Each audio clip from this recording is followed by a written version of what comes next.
What's up, Signees Nation, and welcome to the Wacko Recruiting Special, where we're going to break down all 24 signees of Oklahoma's 2026 recruiting class. I'm Steve Curtis, the voice behind Wacko Sooners, and I'm not going to lie, it feels kind of weird not doing a Wacko preview this fine Friday morning, as we've been doing most of this season since we started, and it's going to feel even weirder on Monday, not doing a Wacko review. That being said, those programs will come back for the at least one playoff game that Oklahoma is supposed to be playing here in a couple of weeks.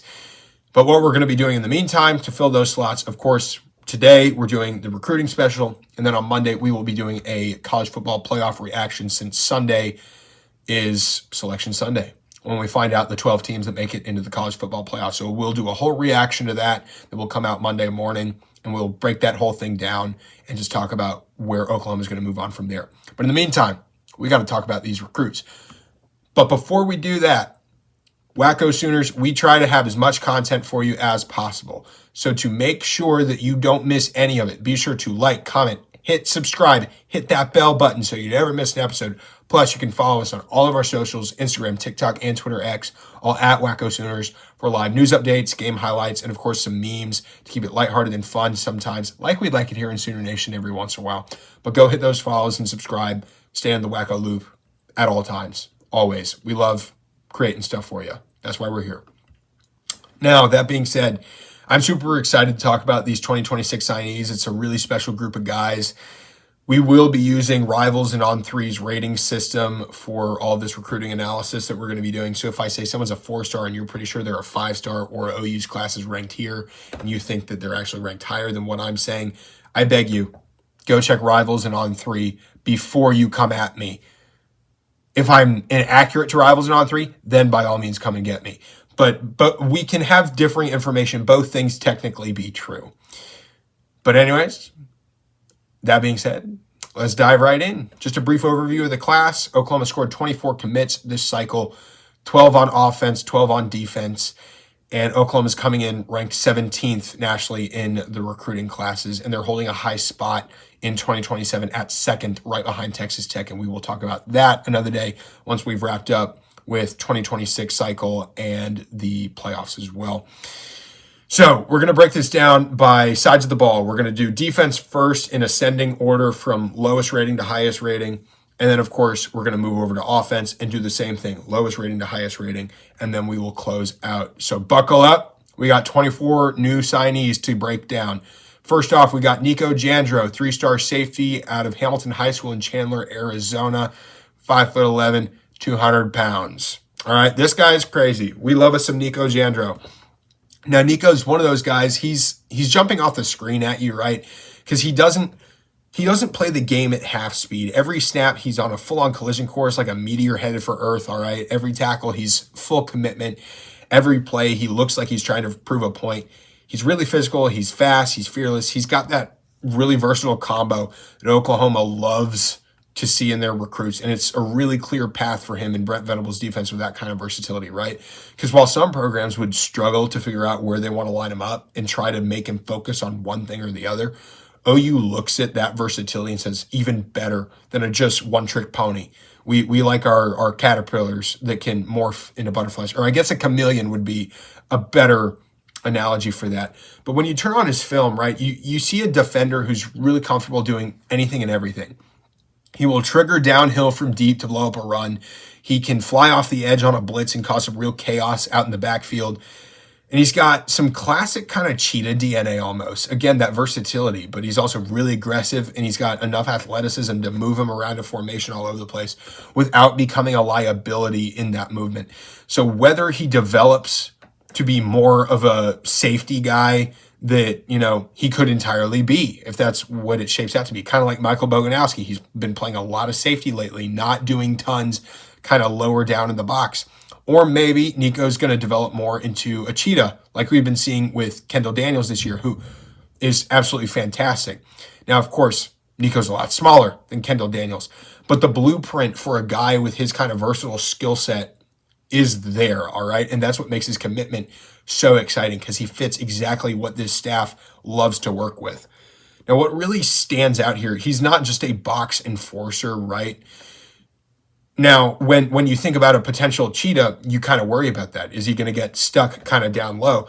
But there are plenty of clips where he's able to turn around and run up, cover with a natural feel, and the wide receivers are trying to push vertical on him, but he's right on their inside hip. He's squeezing their route. He's choking them out.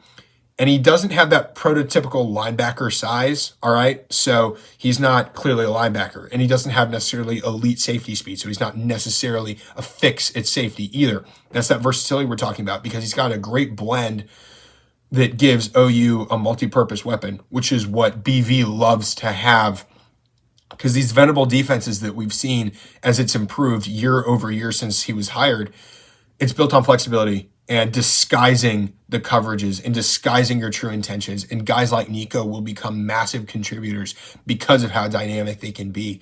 And that's where his future is going to get really interesting, right? With great development, which he will get from this defensive staff, and refining his angles, sharpening his coverages, and building on his physical traits. The staff's going to be able to mold him into one of those guys that rarely leaves the field by probably somewhere in his second, definitely his third year. He's going to be a great defender who's going to be able to blitz. He's going to be able to cover. He's going to be able to hit and disrupt. He's going to be able to do everything. And Oklahoma's got a really good track record over recent years of maximizing those unique defensive pieces. And Nico Jandro feels like the next version of that kind of trope that Brent Venables has been able to bring about here in Norman. So he's a player who may start at safety, may grow into a cheetah. Who knows? Maybe he ends up joining his brother at linebacker.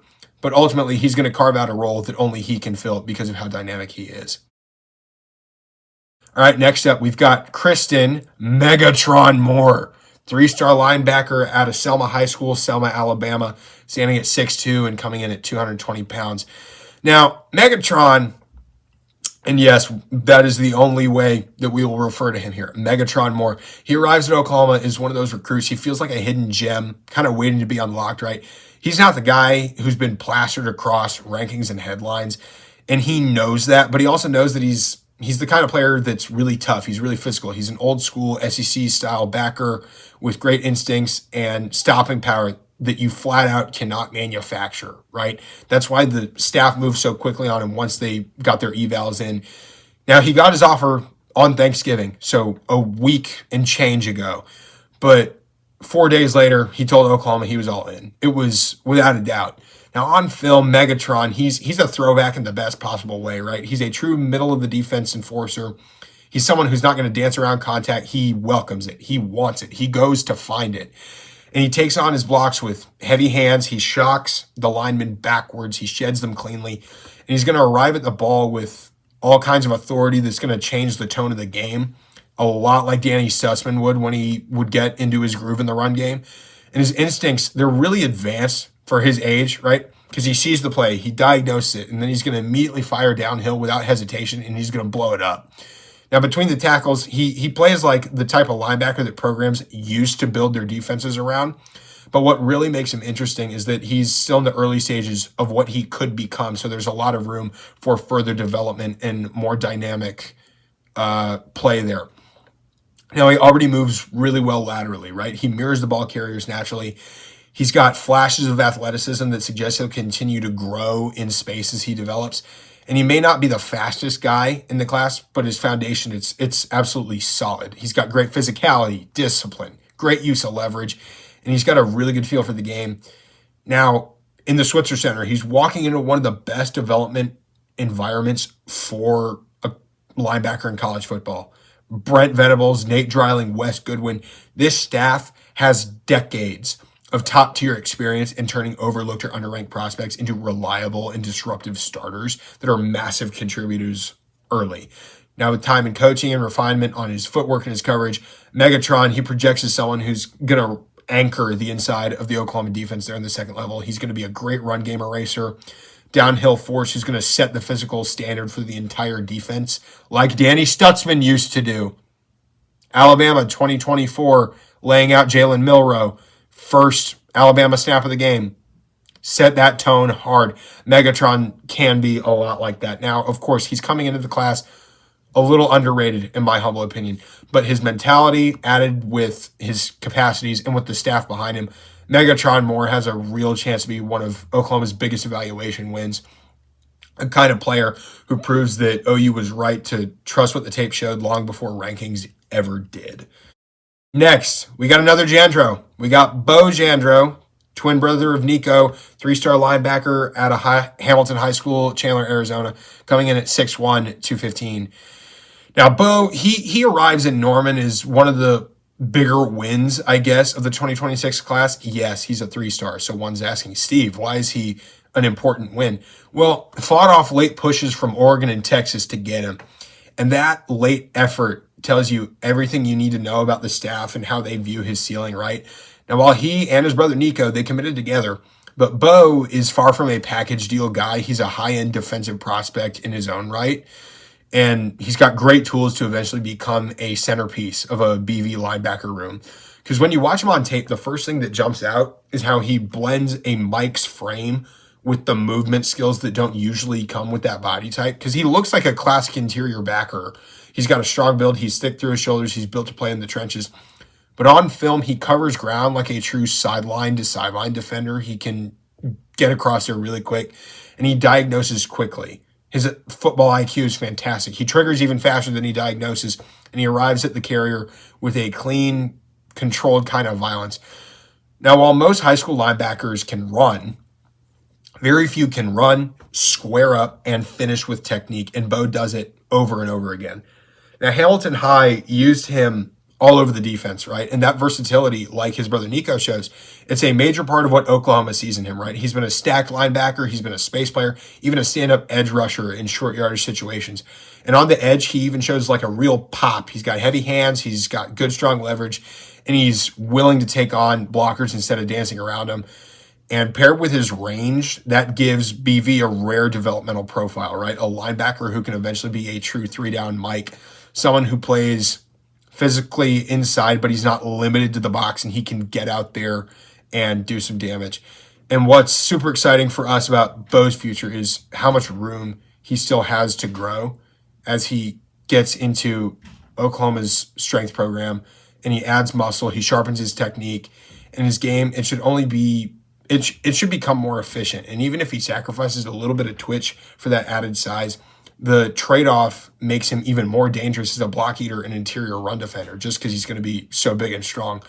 Now, with BV, one of the best linebacker developers in college football, guiding Bo, the roadmap, it's clear. He's not going to enter college football as a flashy guy, testing with high numbers that make the headlines or high rankings, but his blend of instincts, the physicality, the intelligence, and the versatility gives him a real chance to be one of the more complete Mike backers in the program coming forward. He's got a high floor, an even higher ceiling, and with steady development, he's going to turn into one of Oklahoma's big wins here and a great foundational piece for the front seven moving forward. We got Markel Ford, 3-star safety out of Hornhill High School, Mesquite, Texas, 6'1.5", 190 pounds. So Markel, he's coming into Oklahoma is one of the more intriguing evaluations of the 2026 class. He was a longtime SMU commit, and the Sooners stayed on him for months. Props to Coach Brandon Hall, safeties coach, for sticking with it. And they were confident that once they got him on campus, that they'd find a defender that was tailor-made for the system. Now, with his build, Markel doesn't arrive as a height, weight, speed outlier, right? He brings something that's just as valuable. He's got, again, great instincts, versatility. We're starting to see a running theme here with our defenders. He's got a natural feel for closing that space that fits perfectly in a BV defensive vision. Now, what stands out right away is that Markel's high school film, it doesn't fully match where Oklahoma projects him, right? He spent a lot of time at receiver, but even those reps, they show pieces of his defensive future. His short area burst, it's real. He may not be a pure burner, but when the ball's in the air, he separates, either as a receiver attacking the catch point or as a safety recovering and making up that missed ground. There's a clip where he looked beat on a vertical, right? And only to find another gear. And then he tracks the ball over his outside shoulder and puts himself back in position. And that ability to recover, to close that space late, it's exactly what's going to translate with him to the next level. And while he's aggressive in coverage, sometimes too aggressive, occasionally biting on double moves, the flaws also reveal how OU likely plans to use him. And the staff, again, sees a clear hybrid here, right? Someone with enough coverage skill to handle that space, but with the temperament and physicality to play near the line of scrimmage. So you could see him playing a little bit at nickelback. And his tape, it shows him comfortably fitting the run and setting the edge. So, like, yeah, nickelback right there, if you want to put him there. Like we saw a little bit with Billy Bowman here and there while he was here. You'd see him in that position every once in a while. And then, of course, playing that overhang role with a lot of confidence, right? And it's not hard to see the upsides that you can get from this with excellent multi-purpose use. Now, that's why his future in Norman, it points strongly towards maybe a spot at Cheetah as well as the nickelback. He's built for either or, all right? And he's fast enough to cover. He's fast enough to tackle in the box. His instincts are great to handle the chaos. And Ford checks all these boxes. And even though he's still raw in some areas, sure, the aggression and biting down on double moves could be a problem if not solved. But I have every confidence that Brandon Hall and Jay Valai, if he ends up working with the corners at all, is really going to help him there. This coaching staff on defense across the board, it's going to be great. His footwork, calming his eyes so he's less likely to bite down on those baits, and then refining his man coverage. It's going to be a real huge upside with Markel Ford as he progresses and become a really good every down defender. James Tank Carrington, all right, 3-star defensive tackle out of Korean Lutheran High School in Irvine, California, 6'2", about 270, 275. Now, Tank, he's one of those linemen who, you know, he's again very versatile, right? He's been up and down with his size lately. Like he was 240 earlier in the cycle. He's closer to that 270, 275 now. And he's built like a classic defensive tackle, but he moves like someone who can play at those multiple spots. He wants to be able to line up as a 3-tech, 1-snap, and slide out defensive end kind of guy. And he's really explosive off the ball. He can do both, and he uses his hands really well. And he's built low to the ground, makes him tough for offensive linemen to move him. And in a 4-down front where defensive tackles aren't constantly eating up double teams, his quickness and his strength, it's going to give him a great chance to disrupt multiple alignments. He's not just a space eater, of course. He's a playmaker. He's going to get vertical. He's going to collapse the pocket. He's going to get pressure on that quarterback and get in the backfield, get the running back for a tackle for loss. And what makes Tank particularly intriguing is that he knows exactly where he needs to grow. He's already talked a lot about getting, stronger, adding the right weight, and maintaining his athleticism so that he can stay versatile, keep that versatility that Brent Venables' defense loves to see. And that's where Oklahoma's become such a strong fit for him. Todd Bates, defensive tackles coach, has one of the best development resumes in college football. He's got NFL linemen, draft picks, plus a track record of turning traits-based prospects into real difference makers, right? Just look at the front seven, or heck, not even the front seven, just the tackles on the defense this year under Todd Bates. In fact, since he came to Oklahoma with Brent Venables, see the trajectory just constantly improving every single year. And this is a great match for Tank, honestly, because Tank, he recognizes all this, and he's stepping into a system where he's going to be pushed, he's going to be challenged, coached with purpose, and his development is going to be absolutely fantastic with this defensive coaching staff. Brian Harris, 3-star defensive tackle, Creekside High School, Jacksonville, Florida, 6'2.5", 280 pounds. Now, Brian Harris committed back in May, and he's one of those defensive linemen. He reminds you of why evaluations matter so much. Oklahoma offered him back in February, and there were some questions about whether or not he'd fit in the defense. Was he a tackle? Was he an end? But as the staff kept digging, one thing became obvious. It didn't really matter where exactly they wanted to put him, because Harris is a multi-tool defensive lineman with rare movement skills for a player his size, great quickness, and he became a real priority for the 2026 cycle. Turn on his tape, you immediately see why, right? He's got the frame of an interior defensive tackle, but he moves with that quickness and agility of an end. And, with his size at 6'2.5" and 280 pounds, he shows burst off the line that you don't see often from guys that size. Again, we talked about his quickness, and he can win off the edge with that quickness. He can slip blocks with lateral movement, and he's constantly in pursuit with a motor that never fails. Reminds me of a certain defensive end we already have, one number 32, R. Mason Thomas, or heck, even David Stone at 0 at defensive tackle. And even though Brian he's still learning how to use his hands consistently and his ability to evade blockers and penetrate the gaps, like it's there. It's all there for the taking. And what makes him really special and exciting here is what he could become, as with all these guys. And we're going to say that a lot, of course. If it gets annoying, sorry. But as he develops in the weight room, he's going to get stronger, clean up his pad level. He projects as a is a potentially high-end DT, someone who can play 3-tech, slide inside to nose in certain fronts, and maybe stay out at end in heavier packages. And that versatility is rare, all right? And it's exactly the profile that Todd Bates and Miguel Chavis, if it comes to that, have been stacking up in Norman over the years. And of course, Brian, he's still raw in spots. All these guys are going to be, every single one of them. But that's the point. The flashes are there. It's up to the coaches to make them better and get them ready to go. Next up, we got Daniel Norman, 3-star edge from St. Thomas Aquinas High School, Fort Lauderdale, Florida, 6'4", 220 pounds. Now, Fort Lauderdale and St. Thomas Aquinas sounds familiar. Nick Bonito, for those that are in the know and those that remember Nick Bonito. We miss that guy. Love watching him out in Denver. Now, Daniel Norman, he's the exact kind of traits prospect that this Oklahoma staff has made a priority of, right? He's long, he's athletic, he's explosive, he's filled with raw upside. 6'4", 220. He's coming out of a powerhouse at St. Thomas Aquinas, right? And that's a great defensive program too. He brings a lot of frame, a lot of skill that's going to set defensive staffs love. Like they're going to love to mold this kid. It's what they want, right? And he's got the great physical build to be a classic edge rusher. And in a cycle where OU's emphasized finding high-ceiling defenders who can grow into impact players over time, Daniel fits that perfectly. When you flip on his tape, first thing that stands out, his unique build, right? He's got upper body of a traditional edge, strong, sturdy, able to set that edge. But lower half, he's kind of twitchy. He's kind of an agile athlete, right? And that combination, it gives him something that every pass rusher needs, the ability to redirect.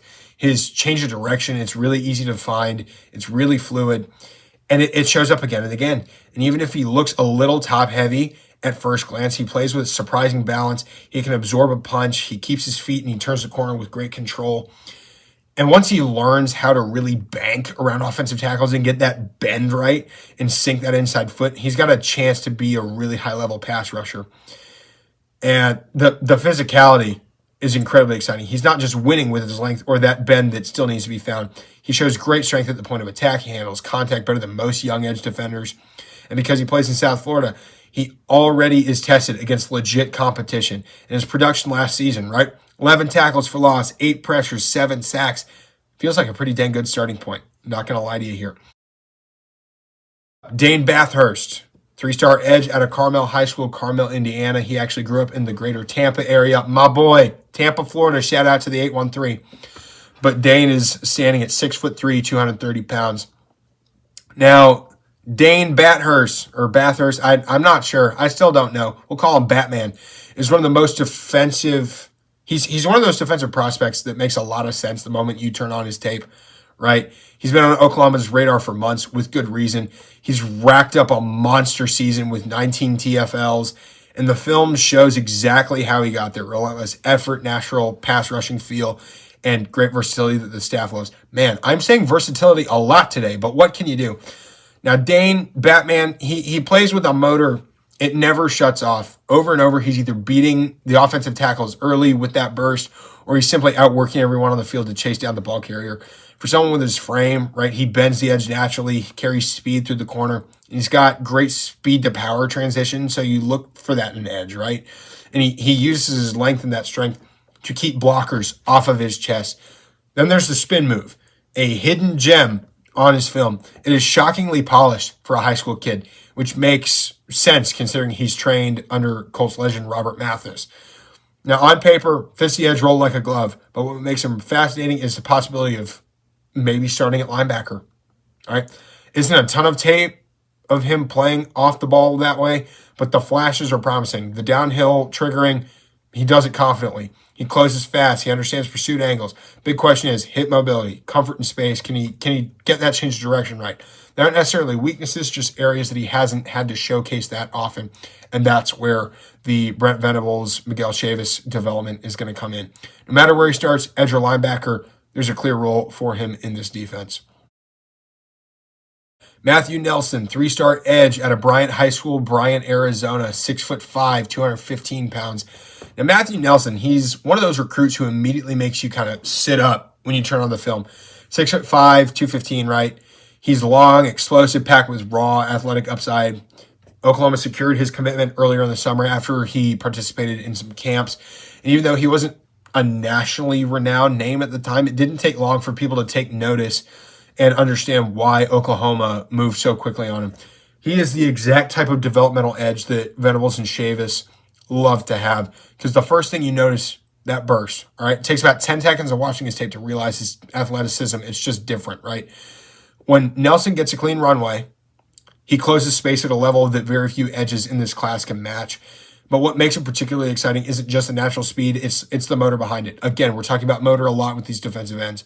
He's constantly in pursuit, constantly chasing plays off the backside, constantly impacting the snaps. Even when he doesn't win clean off the line, the blend of effort and the athleticism, it's a great foundation that you can build a real pass rusher out of. Now, of course, he's still a little raw, but flashes are promising. He uses great push-pull moves, better than you'd expect from a player this early in his development, knocking the tackles off balance and turning their mistakes into instant backfield pressures. He shows a bit more strength than his lean frame suggests, and he does look a little lean, I'm not going to lie. But that's something that's only going to grow as he puts on the weight and gets up to that 250-pound roughly edge without losing that burst, assuming he can keep it, is going to make him really special. Next up, Derek Johnson.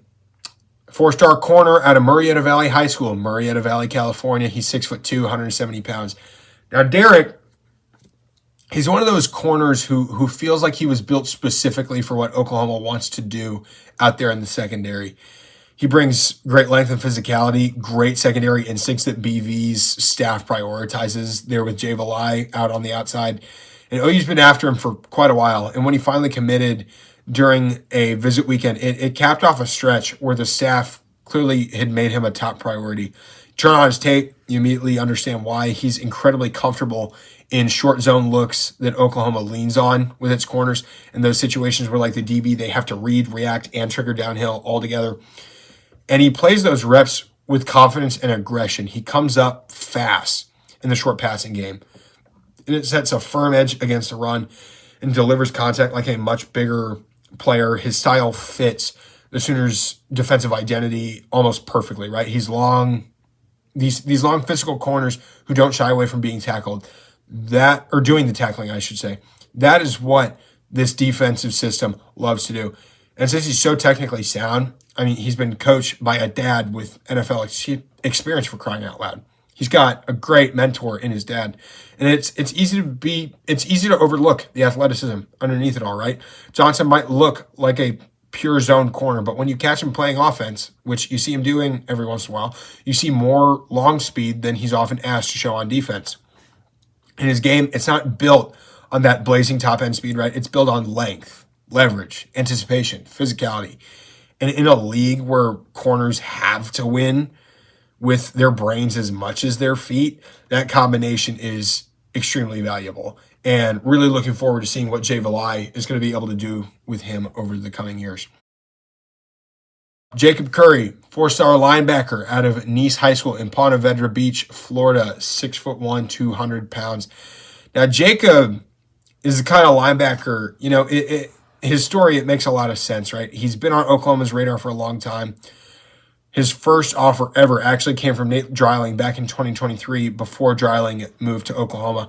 So when OU brought Dreiling in, it made sense that Curry was immediately on the board for this 2026 class with linebackers in mind.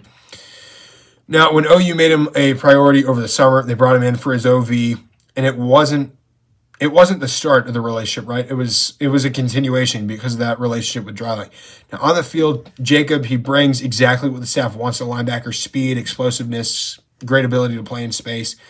His tape shows, a defender who triggers quickly. He closes with urgency. He's got great natural instincts.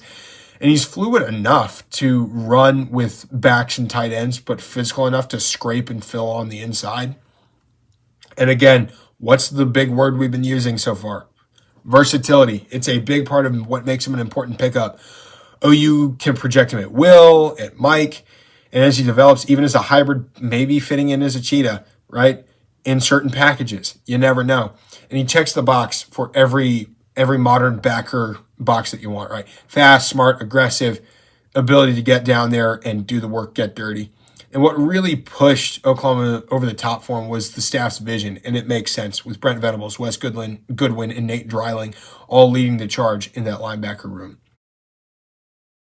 4-star edge rusher out of Orlando, Florida, IMG Academy, 6'2", 223 pounds, Jake Krell. All right, this one needs little to no introduction. Jake Krell is the crown jewel of Oklahoma's 2026 defensive class, and for good reason. All right, he's been one of the Sooners' highest priority targets for nearly 2 full years. OU circled him early, stayed on him consistently, and now that he's officially signed, it is easy to see why the staff viewed him as a foundational piece of their future pass rush group, not only as a player on the field, but also as a man in the locker room. He's done a massive, massive job recruiting other classmates for this 2026 cycle, and he's pushing harder for kids in the 2027 class that will be coming in next year. Now, what stands out about Jake is how advanced he already is as a technician. He's not just winning with that raw athleticism or size. He's winning with developed skill. You can see it in his footwork and the way he sets up tackles and in the power behind his long arm move. He plays with heavy hands. He's consistently knocking back blockers who are significantly bigger than he is. And with IMG's schedule, you're not seeing him bully overmatched competition. You're seeing him succeed against some of the best high school talent in the country. Now, Jake's built is compact. He's not your typical size of an edge. You know who else isn't? R. Mason Thomas. And Jake is using that size to his advantage. He leans into tackles and he turns the corner supernaturally. He's got a rare closer's burst. Do we have a new closer coming into the Switzer Center before long?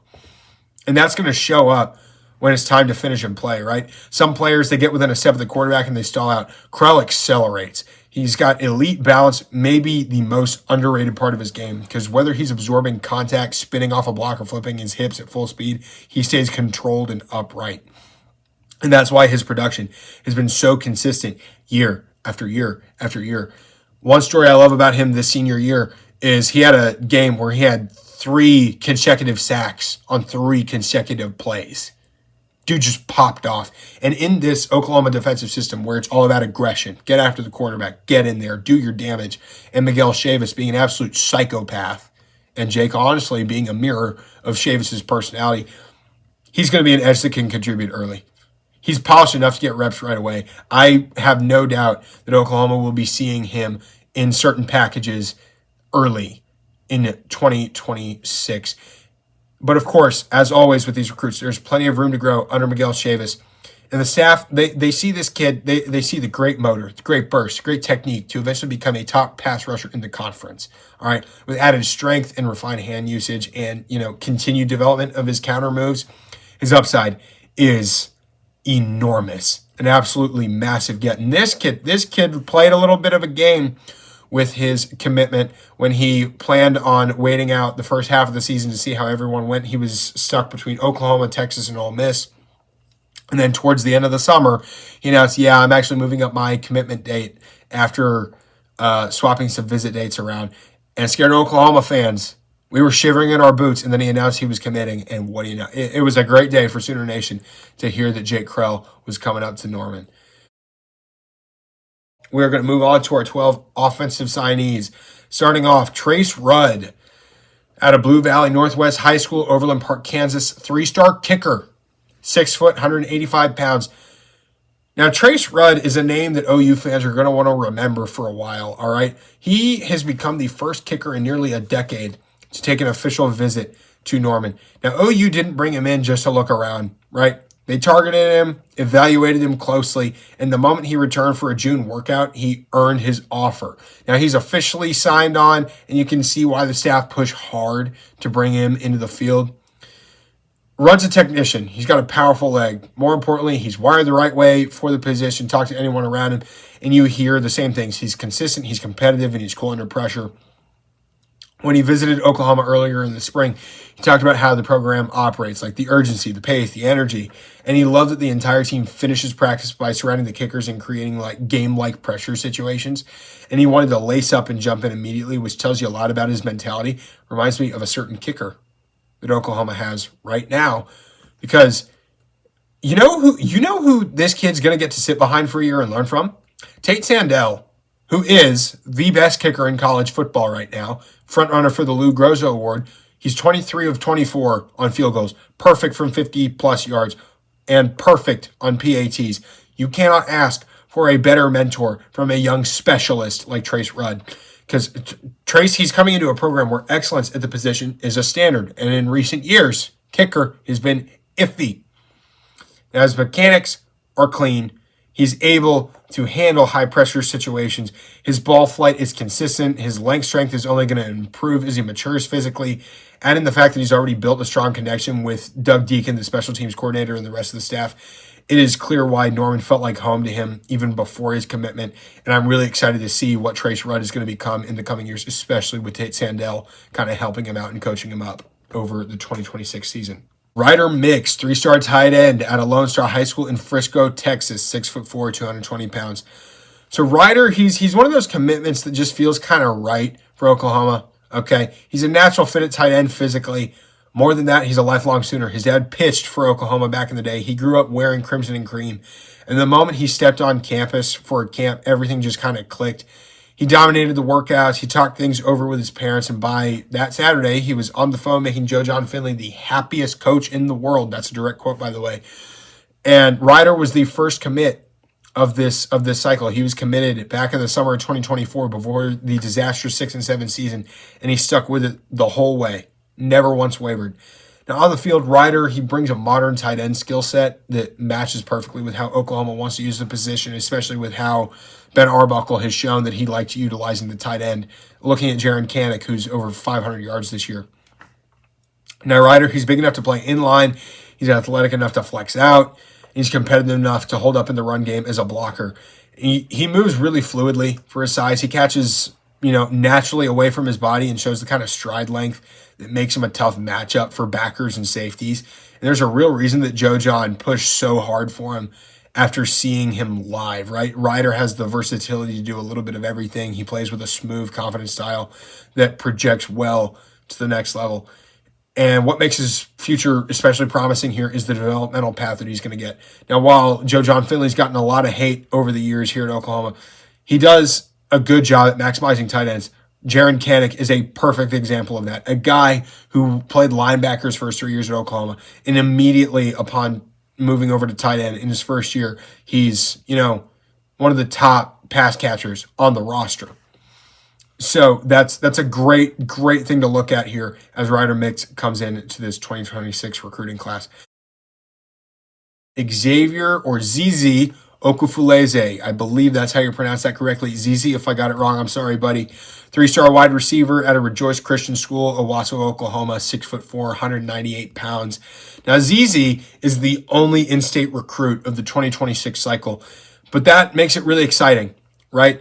He is relatively new to organized football, actually. He actually has played a lot of basketball, and he went from being an unknown, honestly, a really intriguing wide receiver prospect in the 2026 class, pulling in offers from all over the country despite his newness to football. But from the beginning, there was always one school that was at the center of his dreams, as is with almost every Oklahoma kid.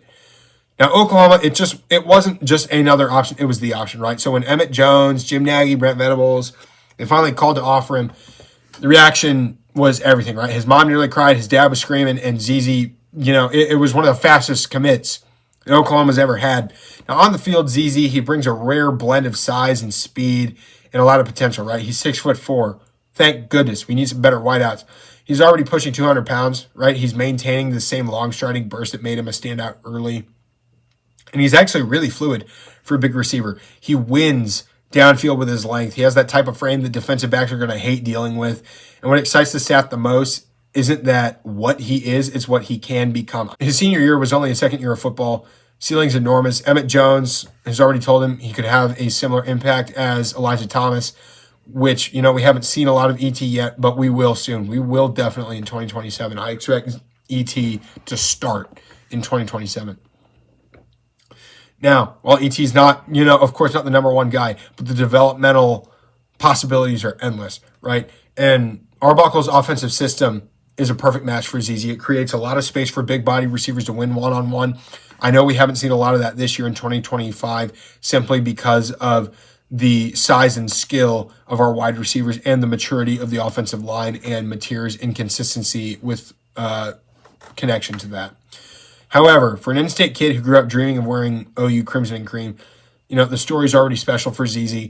And if he reaches his ceiling, the staff believes he has, the story's going to get a whole lot better for this guy. Next up, we've got Noah Best, 3-star interior offensive lineman from Midlothian High School, Midlothian, Texas, 6'4", 295. Now, Noah, he's the exact type of O lineman that Bill Bedenbaugh loves to build around. He's tough, he's relentless, he's athletic enough to win in space, and smart enough to anchor the interior of the line for years, all right? He's been on OU's radar longer than most any of their 2026 prospects. Ever since he earned his offer to OU at a camp last summer, the staff has made him a top priority, and now he's officially part of the class. And the first thing that jumps off of his tape isn't a pancake block or a flashy rep, it's his effort. You will often see him chasing defenders dozens of yards down the field. And while that doesn't directly predict his offensive line skill, it tells you everything about who he is as a competitor. Effort is real, and it shows on every snap. And in the trenches, that matters. Now, he plays a lot of tackle in high school, but his future, it's probably going to end up being at guard or center. That's where his traits shine even brighter. But knowing Bill Bedenbaugh, he's going to get shuffled around a lot. He's going to play everywhere. And he's, got great footwork, great speed in his feet. He's constantly moving. He's constantly resetting. And he's constantly working to stay under control. Defenders hate blocking battles like that because he just doesn't stop his feet, all right? And in the run game, he finishes with urgency. And pass pro, he's surprisingly patient. His technical approach for an interior guy, a big interior guy, is actually really good. He keeps his wide, low base. He sits into his stance like he's in a chair. And he times his punches really well. And he lets the defenders come to him rather than lunging at them or getting off balance. So move him inside at OU, honestly. And that athleticism and his motor is going to amplify. He'll be quicker to the second level, stronger in double teams, and more naturally suited to the angles and leverages that interior linemen usually face, especially in the SEC. And that's exactly why this staff went after him. He is a quintessential Bill Bedenbaugh offensive lineman. Dzefin Walker, I think I pronounced that first name correctly, 3-star running back from Raymore Peculiar High School in Raymore, Missouri. He's 5'10", 180 pounds. Now, Walker is one of those running backs who may not fit the headline grabber, right? He's not, the most flashy guy. But the more you watch of him, the more you understand, right, why Oklahoma made him a top priority. He's not the biggest back. He's 5'10". He's 180 pounds. A little reminiscent of Torrey Blaylock right now, considering size. And he's not. All right, next we've got Dzefin Walker. I think I pronounced that right. 3-star running back at a Raymore Peculiar High School in Raymore, Missouri, 5'10", 180 pounds. Now, Walker, he's one of those running backs who may not fit that headline grabber mold at first glance, but the more you watch of him, the more you understand why OU made him a top priority for 2026. Now, size-wise, he's only 5'10". He's very reminiscent of Torrey Blaylock in that respect, and he doesn't have that track star speed either, but he's one of the most complete runners that OU's landed in recent years. And his commitment, it didn't happen overnight, right? But the Sooners, they stayed on him because they saw a smart, balanced, efficient runner who fits the offense perfectly. Standout trait in Walker's game above anything else, balance. Everything he does starts from that foundation, whether he's slipping out of arm tackles, changing direction in tight spaces, or taking on contact and staying upright. He always looks controlled. His cuts are quick and efficient. He's not wasting motion, no flashy jukes, just one sharp move and straight up field. And that matters in college football, where split-second decisions are going to turn solid runs into explosive ones. And what makes Walker more intriguing is his vision, right? So right now at Raymore Peculiar, he's been playing in an offense that forces him to read blocks, press a line, make decisive cuts. And he excels because he sees the field so naturally. He anticipates where defenders are flowing and understands the leverage and sets up those downfield blocks with maturity that you don't often see in high school backs. And while he isn't, a 10-5 sprinter, he does show enough burst in space to separate when he finds daylight. And his toughness might be the most underrated part of his game, right? A back his size might be expected to avoid contact.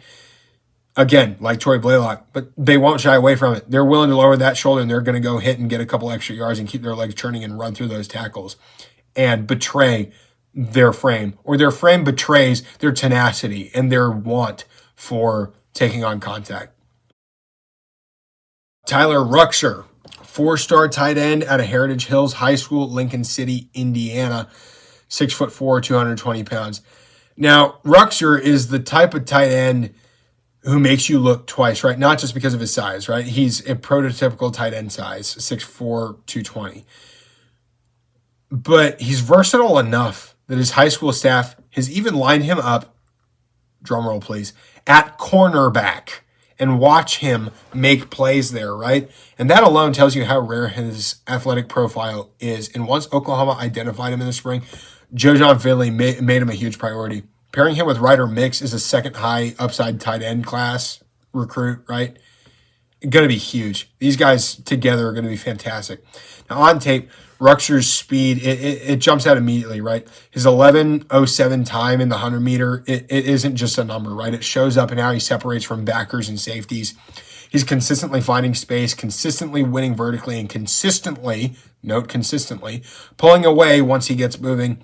He's not really the kind of tight end who's gonna make a living off of juking defenders in the open field, but he doesn't really need to. He's got enough wiggle to keep defenders honest, and he pairs that with a real understanding of how to use that bigger frame. And when smaller DBs square up with him, he's going to have no problem lowering his shoulder and running them right over. No problem whatsoever. And one of his best tools here is his stiff arm, right? He uses it effectively to keep defenders off of his legs and extend plays after contact. And once he's built up momentum, he's simply so difficult to track down. And that blend of size, the speed, and the physicality, it gives OU a real mismatch piece. Someone who can line up in line, flex out, and move around the formation depending on the package.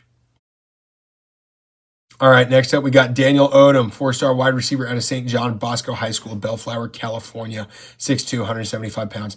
Now, Odom, he's exactly the kind of wide receiver that OU loves to identify early and close on. All right, he's long, he's smooth, he's an explosive athlete. He can win in multiple ways. And he's got a really tight relationship with wide receiver coach Emmett Jones, who got him committed really early back when Jaden O'Neal was the standing quarterback in the 2026 cycle. Now, the first thing you'll notice when you watch Daniel's tape is how smooth he is, right? The acceleration, it doesn't look forced. It's not effortful. And it's kind of like watching a smooth sports car kind of just glide out into open space, right? He's long, he's rangy, he plays even bigger than his frame would suggest because of his wingspan, right? And that gives him a huge catch radius, the ability to adjust to throws outside of his body, and that's stuff that you can't coach up, right? That's just God-given physical talent. And as he continues to grow in the college strength program, he's only going to get better in those contested catch situations and those jump balls. And what makes him exciting for the OU offense is how refined he already is. He's playing in the Trinity League out there in California, and that's one of the toughest high school conference in America, if not the toughest. So Odom's been playing battle-tested elite defenses every single week. In that environment, it's sharpened his footwork, his timing, and his sense for leverage. He's a skilled route runner who can win vertically, create separation on crosses, and turn bubble screens into chunk plays thanks to his quick feet and his burst. He averaged over 15 yards per catch in one of the most competitive leagues in the country. And that just tells you he's not just athletic, he's productive, he's reliable, he's consistent, top-end talent. Jasir Rogers, 4-star wide receiver out of Appoquinimink High School in Bear, Delaware, 5'10.5", 175 pounds. Now, Jasir's the kind of addition that instantly raises the ceiling on offense. He's a dynamic electric playmaker, committed to Oklahoma moments before leaving his visit.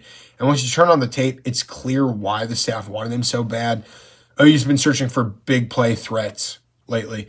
And Jasir, he brings that, right, along with a polished skill set. And the first thing you notice when you turn on the tape is his hands. He's a natural pass catcher. Whether he's making a contested grab in traffic or he's tracking the ball over his shoulder, he catches it cleanly and confidently. No double clutches, no wasted motion, just smooth, reliable hands. And that's rare in a burner. And it's because it's what makes him so dangerous, right? He can beat you with his speed and he can beat you with his hands. And if he's all the way out there, he's going to grab it and he's going to take off. But he can win underneath, he can stretch the field, and he finishes the play once the ball arrives. And those athletic traits that he's got, again, True blazer. Great change in direction. Effortless acceleration. And once he hits his top speed, again, back to the speedster thing, defenders are not catching him when he breaks out. He's going to disappear. He's going to turn it on. You're going to see just a puff of dust once he takes off. And what surprises people a lot is, given his size, how much of a physical player he is. He fights through a lot of contact with real strength. He doesn't shy away. And as he develops his muscle, right, he's gonna turn into maybe a monster in blocking when it comes to it. And honestly, great tools to become a good slot, not just a gadget guy. Someone that's going to win those inside routes, block with great effort, and create that separation on demand. Deacon Schmidt, 4-star interior offensive lineman, Windsor High School out of Windsor, Colorado, 6'5", 310 pounds. Now, Deacon, like Noah Best, is the exact kind of O-lineman that Oklahoma wants to build its identity around. He's big, he's physical, he's nasty, and mean in all the right ways. He's been a top priority for Bill Bedenbaugh since he camped in Norman last summer, and from that moment on, OU made him one of the centerpieces of their 2026 offensive line class. And when the kid chose the Sooners over programs like Alabama and Colorado, you know the staff is going to see something special, and you know that he sees something special in the staff. Now, turn on Deacon's tape, and the first thing you see is attitude. He plays with incredible physicality. It jumps off at you. He finishes his blocks. He buries defenders, and he's hunting for extra work even in practice clips. And that edge is something that Bill Bedenbaugh always values, always has. It's not just toughness for show. It's controlled aggression paired with really solid technique. And Deacon, he plays with a wide base, bent knees. He's got a coiled posture that lets him explode into defenders. He's strong, he's violent, and he clearly enjoys imposing his will on them. But what makes him more than just a mauler, right, is how well he moves for his size. He's surprisingly quick with his feet, slides efficiently in pass protection, and shows the ability to get the second level with timing and purpose. And even though Windsor's offense doesn't give him many traditional full pass set reps, right, the glimpses that we do get show how an athletic interior lineman can stay square, keep his balance, and mirror defenders. And his ability to hand off blocks, too, and climb up to the backers is advanced for a high school lineman and speaks to really strong coaching and a natural feel. He could really play any position on this offensive line as he develops. He could stay on the inside at guard, maybe center, depending on what happens with Noah Best as well, and Eddie Pierre-Louis and Ryan Foje. Or he can slide outside to tackle, depending on what they want to do with him and how he progresses and how his footwork develops. But his physicality and his leverage make him a great natural fit at guard. His mobility is going to give him a great shot to stick to the outside. And either way, he plays like a longer, more athletic version of some other guys we've seen in here, probably like Drew Samia, just nasty, powerful, and relentless. And under Bill Bedenbaugh, Deacon Schmidt is going to be really amazing. Jaden Petit, 4-star wide receiver out of St. John Newman High School in Naples, Florida, 6'4", 196 pounds. Now, Jaden, he's one of those receivers that you notice the moment he walks on the field. All right, and Oklahoma's been chasing him forever. He initially committed to Wisconsin, but the Sooners never let up. They got after him after the way that the season is shaped up. Obviously, he made the flip. And at 6'4", 196, he's built like an SEC boundary receiver. And he brings a rare combination of size, strength, and great fluid athleticism. He's got, a lot of receivers are tall. Very few know how to play big the way that Jaden does. He uses his frame to bully corners. He shields defenders at the catch point, and he wins underneath routes simply because DBs are afraid of getting boxed out or jumped over. And if a corner plays off, he's going to cut underneath him. And if they play tight, he'll win with his body control and strength. It is a mental edge that he uses constantly, and he's going to be an absolutely dominating force. And what makes him so dangerous is that he isn't just a jump ball specialist, okay? Jaden shows unexpected agility for a guy of his size, especially catching the ball behind the line. Real ability to sink, stick his foot in the ground, and explode out of the breaks. And he's more fluid than most receivers his size. He's got actually a pretty good wiggle that you rarely see in big-bodied wideouts like this. And once he gets going vertically, that long stride is going to erase cushions in a heartbeat. And when he wins on a back shoulder or gets behind the defender, very few corners in high school football can recover against that frame, and that should translate really well. Next to last, we've got Jonathan Hatton, 4-star running back out of Cibola Steele High School in Cibola, Texas, 5'11.5", 195 pounds. Now, Jonathan, his journey back to Oklahoma, and I say back because he was committed to Oklahoma back in the day since he was a sophomore, flipped to Texas A&M before seeing Oklahoma's program in 2025 and flipping right back. And when you turn on the tape, you see why DeMarco Murray wanted them so bad and stuck with it. And whatever you want to say about DeMarco Murray's coaching, the man is an excellent recruiter. Now, Hatton, he's a true north-south runner in the purest sense of the word. He wastes no motion when he gets the ball. There's no dancing, no hesitating, just a quick read, sharp decision, and immediate acceleration upfield. But that doesn't mean that he's stiff either, right? He's got enough wiggle to reset his feet or slip a defender in tight spaces. And when the lane isn't perfectly clean, what makes him special is that he never sacrifices forward momentum. Everything he does is geared towards getting vertical and attacking the defense. And once he hits the crease, Hatton shows a second gear that separates him from normal high school backs. At nearly 6 foot, 195, right? He's got the frame of a power runner, but his top end speed, it lets him erase the angles and break out long runs. And DBs are going to hate that matchup when he gets out to them in the secondary. He's strong enough to lower his shoulder, and he's going to run through contact, not over it, through it. But he's still fast enough that you can't just sit on him and wait for a collision. You're going to have to go get him. And even when he runs a little upright, he absorbs contact well, he rolls his hips on impact, and delivers the blow rather than taking it. Really great to see that. Haven't seen him catch a lot in a high school offense, but camp settings have shown that he can go out and catch it out of the backfield a little bit. But his bread and butter is very clear. Explosive, decisive, straight line violence with the vision to consistently find daylight. So he will have a great development under DeMarco Murray, assuming DeMarco Murray can figure out what's happening there in his running back room. Probably the most important in terms of just position, simply because this kid is going to be touching the ball every single snap on offense. 4-star quarterback, state champion, Salina High School, Salina, Texas, Bo Bentley, 6'1", 200 pounds. Now, Bo is the kind of QB that reshapes the class he commits to, right? 6'1", 200 pounds from the powerhouse he's coming from, fresh off a state championship run, and looking for another one coming up here soon. Oklahoma made him a primary target the moment Arbuckle got to campus in December of 2024, and it's obvious why. Now, what jumps out immediately is his command of the passing game. He's comfortable throwing to every level of the field, deep, intermediate timing routes, quick stuff. He's consistently applying the right amount of touch or velocity, all right? And that's something that most high school quarterbacks don't have yet. Even more impressive is how he does it on the move, right? Bo is a pass-first QB, but he's athletic enough that when he breaks the pocket, defenses panic, safeties creep up, linebackers vacate their zones. At the moment they do, he punishes them with downfield strikes.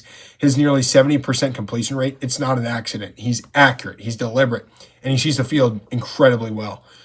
And the athletic piece of his game can't be overlooked. As we mentioned, he's not a run-heavy quarterback, but he is very dual threat. He's dangerous enough with his legs that he will make the defense account for him on every single snap. The acceleration's great. He naturally escapes pressure, and he turns broken plays into explosives all the time. And that dual threat capability is going to keep DCs honest when he starts to play, and it gives Arbuckle's system the exact kind of stress-inducing quarterback that it thrives off of. We've seen it with Cam Ward and John Mateer.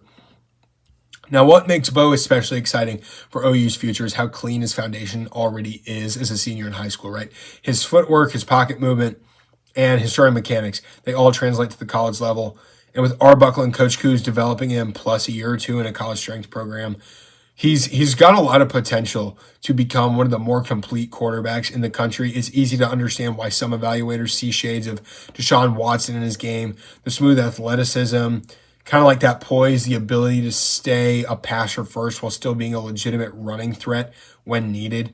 And if Bentley continues this upward trajectory that he's been seeing, especially after a strong Elite 11 showing, he's got a real chance to, push up, right? He's just absolutely fantastic. So excited to have him. And Bo's bringing great accuracy, great athletic playmaking, and pocket feel, and, championship pedigree in his state championship in Salina, and looking for another one, I believe this afternoon, in fact. But yeah, he's got tons of great ingredients to make the next great Oklahoma quarterback, and we're looking forward to it. Well, guys, that wraps it up for the 24 signees of Oklahoma's 2026 recruiting cycle. Now, of course, these kids are all coming onto campus here before long. They're going to be participating in spring ball. A couple guys are going to be out with injuries. Ryder Mix, one of them, he tore his ACL earlier this year. So expect him to be learning the system, of course.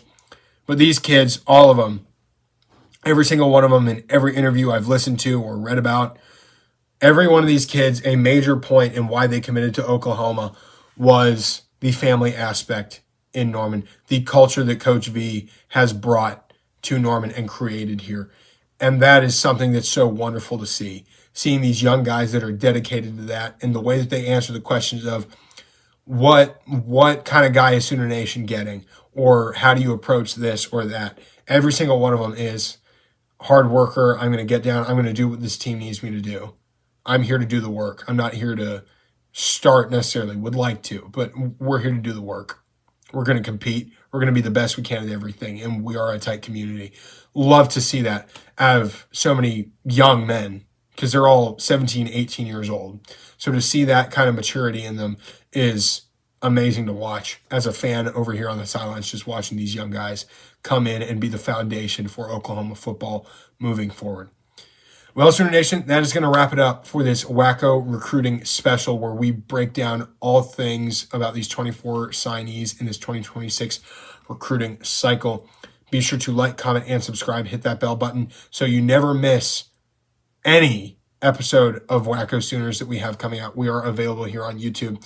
Plus, go follow us on all of our socials, Instagram, TikTok, and Twitter X, all at Wacko Sooners, for live news updates, game highlights, and of course some memes and reels to keep it lighthearted and fun like we like it here in Sooner Nation. And we will see you on Monday in place of our Wacko review for our reaction to the college football playoff rankings selection Sunday.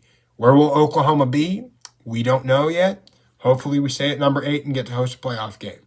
That being said, Sooner Nation, take it easy this weekend. Enjoy all the conference championships. Boomer! Sooner.